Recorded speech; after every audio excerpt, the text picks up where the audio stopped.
Assalamualaikum warahmatullahi wabarakatuh. Alhamdulillahirabbil alamin. A'udzubillahi minasyaitonirrajim. Bismillahirrahmanirrahim.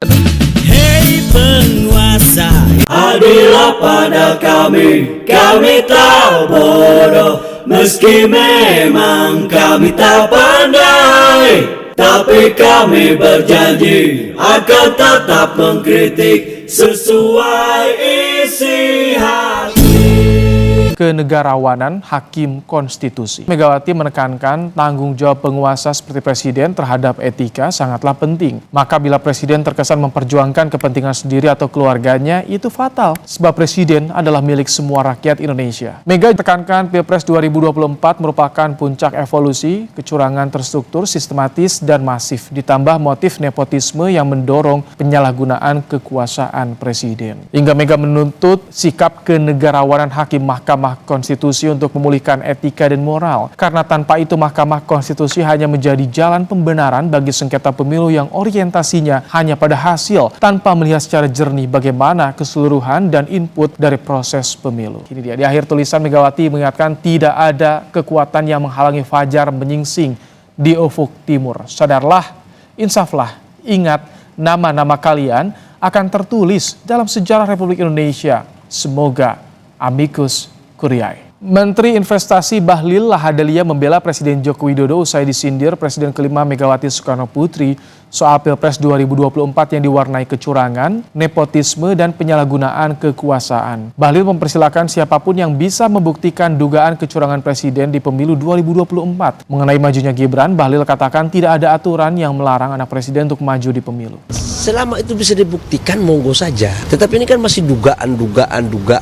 Ya namanya duga, kita juga jangan seuzon. Nggak boleh jadi wapres hanya karena bapaknya presiden, dari mana? Emang ada aturan yang mengatakan bahwa anak dari seorang presiden nggak boleh jadi wapres atau jadi presiden? Kalau itu ada, oke. Kan tidak ada juga yang mengatakan bahwa anak gubernur nggak boleh anaknya itu jadi gubernur atau wakil gubernur. Nggak ada juga kan. Hak warga negara selama dia itu memenuhi syarat. Tulisan Megawati di koran Kompas yang diberi judul Kenegarawanan Hakim Konstitusi sangat jelas menekankan Hakim MK untuk berani memberi putusan yang memiliki makna demi perbaikan kualitas demokrasi Indonesia. Untuk lebih jelas memaknai tulisan Megawati hari ini, sudah ada dosen Fakultas Hukum Universitas Hasanuddin Makassar yang juga merupakan kolumnis Kompas, Profesor Hamid Awaludin. Prof, ini pertama yang ingin saya soroti soal penulisan Bu Mega menulis atribusinya dalam artikel di Harian Kompas sebagai seorang warga negara Indonesia, tapi bukan sebagai Ketua Umum PDIP atau Presiden kelima Republik Indonesia. Apa yang Anda baca? Makna apa yang bisa dibaca dari atribusi ini? Atribusi ini sederhana pesannya bahwa kegalauan, kegelisahan seorang Mega bukan monopoli seorang Megawati, tapi adalah monopoli banyak orang. Oleh karena itu kalau Anda lihat kalimat pembukanya kan dia mulai dengan rakyat Indonesia sedang menunggu. Artinya atribusi itu adalah atribusi kegelisahan dari banyak orang. Itu maknanya sebenarnya. Jadi tidak ada kaitannya dengan atribusi dia sebagai ketua partai, mantan presiden, mantan anggota dewan.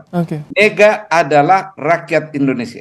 Kenapa keresahan yang tadi Anda tangkap ini dituangkan dalam bentuk tulisan, Prof, menurut Anda? Saya kira beliau ingin sekali mengemukakan isi pikiran, hati nuraninya secara sistematis. Karena bahasa tulisan itu adalah ungkapan ekspresi diri dengan alur pikiran yang jernih dan sistematis, bukan sekedar refleksi dari kepentingan dan keinginan sesaat. Orang menulis itu, tulisannya itu hasil kontemplasi panjang. Beda kalau ngomong, sekedar refleksi dari sesuatu yang dirasakannya. Saya kira dia melalui perenungan yang panjang ibu ini, sehingga dia menulis. Ada kontemplasi dalam yang dia miliki. Kontemplasi itu lahir dari akumulasi pengalaman empirik yang nyata yang dihadapinya. Anda bilang ini lahir dari kontemplasi yang panjang. Di dalam tulisan yang tersaji ini, apakah Ibu Mega menurut Anda sedang menyembunyikan alarm atau tekanan pada Hakim MK? Atau bagaimana menurut Anda, Prof?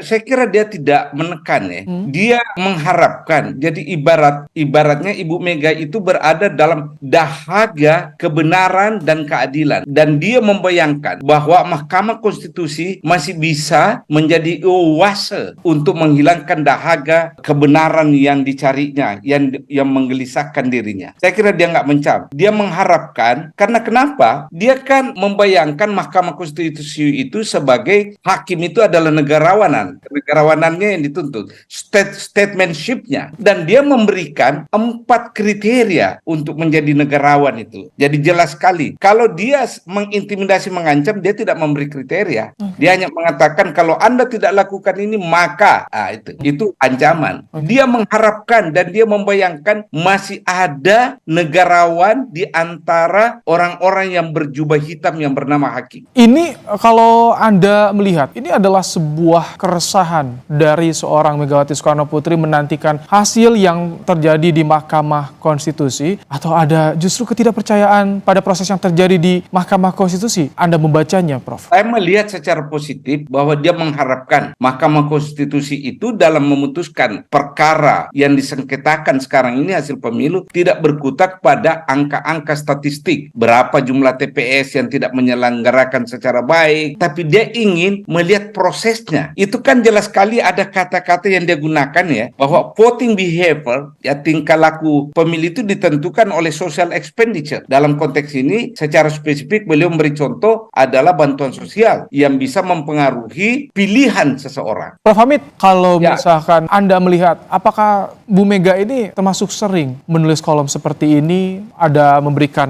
makna, ada juga kritikan di situ, sering, atau momen apa saja yang bisa membuat Bu Mega ini sampai menulis, Prof Hamid? Saya kira tidak. Ini pertama kali saya lihat Ibu Mega menulis di Kompas. Mungkin pernah saya terlewatkan, tapi rentang waktu yang begitu panjang ini Ibu Mega tiba-tiba menulis dan membuat saya juga heran. Berarti ada sesuatu yang sangat dahsyat yang menggelisahkan beliau, yang menggelitik hati nuraninya, yang menggelitik akal waras beliau. Dengan tulisan ini apakah bisa memberi dampak nanti terhadap proses yang tengah bergulir di Mahkamah Konstitusi, Prof Hamid? Ya, sekali lagi yang saya kemukakan bahwa beliau mengharapkan, menaruh harap kepada para hakim untuk menjadi negarawan. Beliau kan mengatakan menjadi negarawan itu kan pertama persyaratannya the truth is the truth, kebenaran ya kebenaran, jangan bengkokkan itu kebenaran. Yang kedua, dia menggunakan terminologi qanaah, bahasa Arab itu yang artinya jangan sudahi itu keinginan macam-macam. Kalau konstitusi mengatakan 2 periode ya cukup, jangan lagi berhayal, berhalusinasi untuk nambah-nambah. Akhir itu yang Anda kemukakan menggunakan peribahasa atau prinsip Rusia, Utreja ya? Jangan, tidak ada orang yang bisa menghalangi menyingsingnya fajar di ufuk timur. Itu maknanya apa, Prof? Utreja, maknanya fajar adalah bahwa kebenaran itu akan terkuak.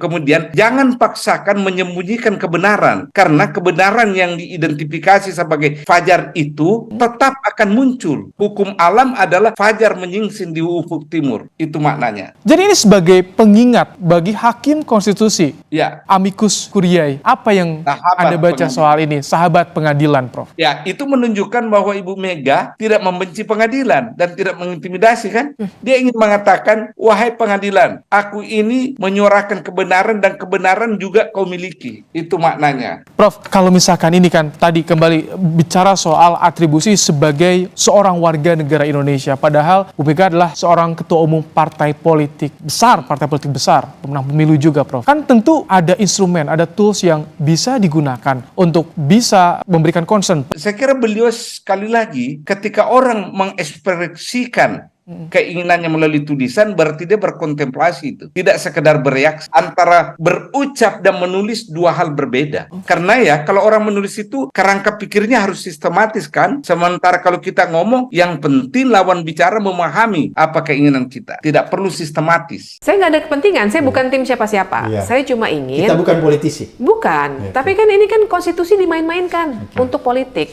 Itu yang saya marah. Kalian itu menghancurkan negara hukum.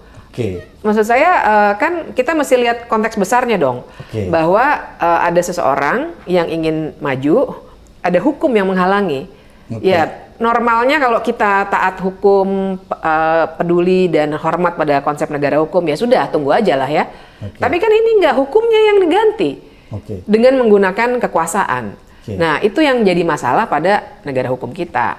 Dan karena itu legitimasi ini sebenarnya sesuatu yang sangat penting ya, karena ini kan pilpres.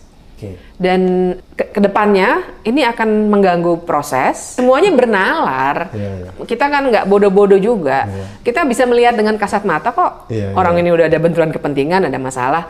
Jadi sebenarnya legitimasinya berkurang. Apalagi nanti kalau misalnya ada yang melawan dari segi hukum, kan mungkin aja dilakukan. Bisa kalau ada digugat ya, bisa iya, dipersoalkan. Bisa saja dipersoalkan. Nah, harusnya sih ya ganti aja.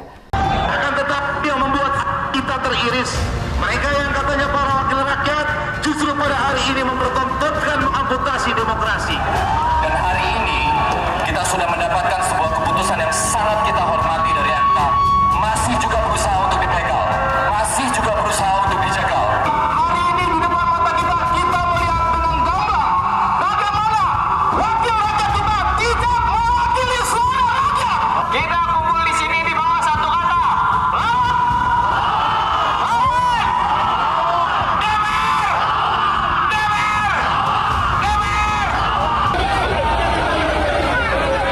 Tadi kena lempar beberapa kali, itu resiko wakil rakyat.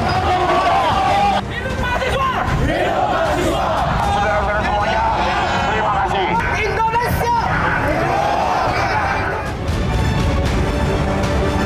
Tanya ke saya waktu Jokowi minta maaf. Dia memohon maaf dan seterusnya lah. Terus kemudian seorang teman bertanya, terus bagaimana tuh? Udah minta maaf? Jawaban saya adalah, ya kita harus memaafkan karena Tuhan itu maha pemaaf. Seberapa besar pun dosa kita akan dimaafkan. Tapi jangan lupa, sambil Tuhan maha pemaaf, Tuhan tetap menyiapkan surga dan neraka. Jadi ya presiden tidak kebal hukum. Minta maafnya kita terima. Tetapi ketika dia melanggar hukum, ya tidak boleh dibiarkan. Ketika dia mengacak-ngacak konstitusi, mengacak-ngacak demokrasi, ya tidak bisa dibiarkan. Nah, izinkan saya merespon dengan waktu yang disediakan. Isu yang berkembang belakangan sejak MK membuat kejutan, mengejutkan kita. Dalam politik memang unsur kejutan itu selalu menjadi salah satu bagian yang membuatnya menarik. Selalu tersedia kemungkinan adanya elemen of surprise, unsur kejutan yang kemudian membuat kita terkejut. Nah, sebetulnya jika tidak ada interupsi DPR setelah itu, keputusan MK itu menjadi game changer yang membuat terjadi dinamisasi ulang menjelang pilkada besok. Artinya, proses pembunuhan demokrasi oleh Joko Widodo itu sekarang ini berpotensi untuk terhenti. Karena orang menganggap bahwa enough is enough. Menurut saya Jokowi memang sangat keterlaluan sudah. Nggak bisa dibiarin. Dan siapapun presidennya yang keterlaluan seperti itu ya nggak boleh dibiarin gitu. Dalam konteks itulah menurut hemat saya, maka kegentingan yang memaksa itu menjadi sesuatu yang harus dipahami sebagai berkah di ujung proses. Semoga Allah senantiasa menuntun kita di jalan yang diridhoinya. Amin, amin, amin ya rabbal alamin. Ya rabbal alamin. Aku qouli hadza, astaghfirullah li wa lakum. Wassalamualaikum warahmatullahi wabarakatuh. Terima kasih.